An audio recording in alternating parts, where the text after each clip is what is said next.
Come back to my channel today, and if you haven't subscribed or liked, please like and subscribe, because this will help me build a community that brings balance back to nutrition. So what we're going to talk about, we're going to talk about a brief introduction into fibre. So did you know most people don't get enough fibre? And fibre is absolutely beneficial to longevity. It's not the nutrient that gets talked about enough for longevity and quality of life in people. So a quick brief history of fibre. It goes back to the ancient Greeks when they realised cereals helped with digestion and constipation. Fast forward a little bit to about the 1953, I think it is, Kellogg's, they did a study and found that cereal bran helps with constipation and digestion. And I think it's the first time that the word dietary fibre was used. Fast forwarding throughout the years, the definitions have changed to include things like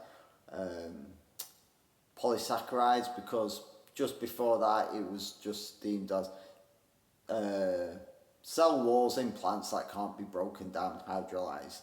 So then they started including things like polysaccharides, like pectin, cellulose, hemicellulose, and other oligosaccharides. And then the definition just changed a little bit over time. And then we realised, as we did more studies on this, that it's really beneficial for managing physiological processes like managing blood glucose, keeping us full for longer, gut mobility, and your gut microbiome. So what is fibre? So fibre is basically the cell walls in plants that the body can't break down because they don't have a glycidic bond in them. Now amylose needs those bonds to break it down into simpler forms for the body to be able to digest. So basically our body can't break it down so it can be digested. Now this gets used for other things, like the gut microbiome food and bulk and softening the stool. Now there's two different types of fibre. Now they do intertwine a little bit depending on the fibre, but in general terms you can put them into these two categories, insoluble and soluble. So one is soluble in water and one is insoluble in water. The one that's soluble in water will make a stool more softer and easier to pass through the intestines, creating less inflammation. Insoluble is more the roughage of a plant, so like the skin, and this can add bulk to a stool. So that's a quick little insight into what fibre actually is. So some of the health benefits on fibre. Gut health. Really good for promoting a good, healthy intestinal digestive system. So like I say, it improves the bulk and softening of the stool so you get less constipated. It helps it move through smoothly, creating less inflammation and damage to the environment of the intestine. But it's also food for the gut microbiome. Now we know lots and lots of research now, and future research is going to be done on the gut microbiome. What's that? It's basically, on the simple form, healthy, good bacteria. These produce various different types of chemicals that maintain the gut environment, prevent inflammation, they train the immune system as well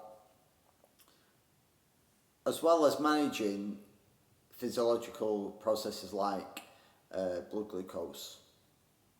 But just rewind a little bit back to the fibre. Now, because fibre can slow down digestion, it prevents a big spike in blood glucose. It can also bind up cholesterol and some fats as well. So it's going to stop them being absorbed. It can also stop us from getting over nutrient. So what do I mean by that? I mean by absorbing too much nutrients. We can have too many vitamins and minerals being absorbed. They can cause toxicity in the body.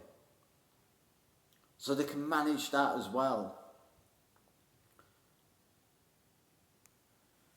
They can lower inflammation, like I mentioned.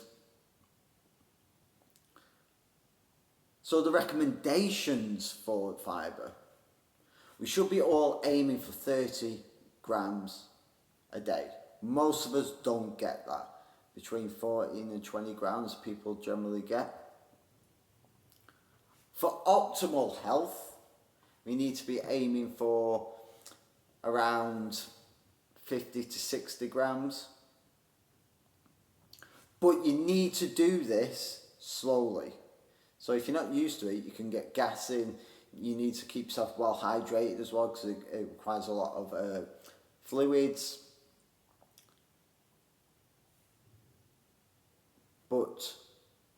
And also do it under a health professional as well.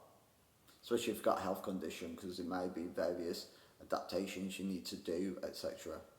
So if you've got a gut complication like IBS, Crohn's, celiac, not celiac, well yeah, celiac, but colitis. So hopefully this has given you an insight a little bit into fibre, what it is, the health benefits from it, and some recommendations. Get more fibre in your diet, get more plants in there. Diversity is key, because different plants have different types of fibre in there as well, which is they are going to feed different types of good bacteria in our gut, which then go produce these chemicals. So thank you for watching, over and out, and don't forget to like, subscribe. This is our community. Let's bring balance back to nutrition.